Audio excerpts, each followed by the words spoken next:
Je fais un projet qui s'appelle le chef-d'œuvre. Lors de la mise en place de la réforme qui a instauré le chef-d'œuvre, j'ai fait le choix d'une reconstitution des arts de la table à l'époque du Moyen-Âge. Sur le Moyen-Âge, nous avons vu le vitrail, nous avons vu l'écusson, le château et nous avons aussi vu la tapisserie de Bayeux. Nous avons aussi, durant la première année, nous avons visité le musée d'Aquitaine et nous avons fait un rallye pédestre pour savoir les noms des rues médiévaux ainsi que l'architecture et les objets présents. Il a fallu réfléchir à un thème qui intéresse et mobilise les élèves sur 2 années de formation. Ce projet revêt un caractère transversal et pluridisciplinaire qui intégrait des scènes théâtrales, de la culture, de l'histoire, des compétences professionnelles inhérentes à la formation HCR et des compétences professionnelles à l'art appliqué.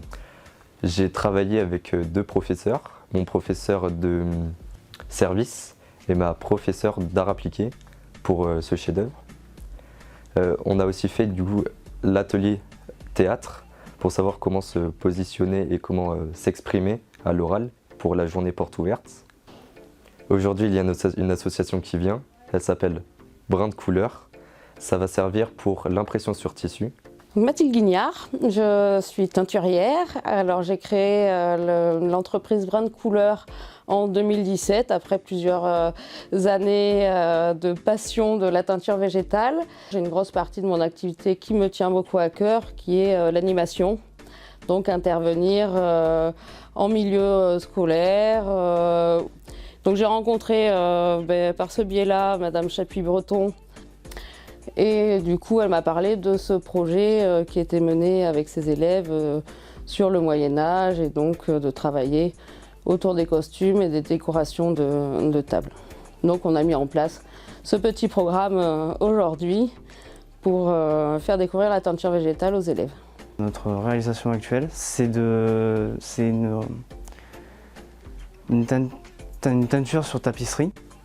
Aujourd'hui, on prépare les chemins de table, les serviettes, les nappes. Donc du coup, au cours de la matinée, on a suivi un peu un briefing de comment est réalisée la teinture. On a fait bouillir de l'eau et on a rajouté les pelures d'oignon ou de grenade.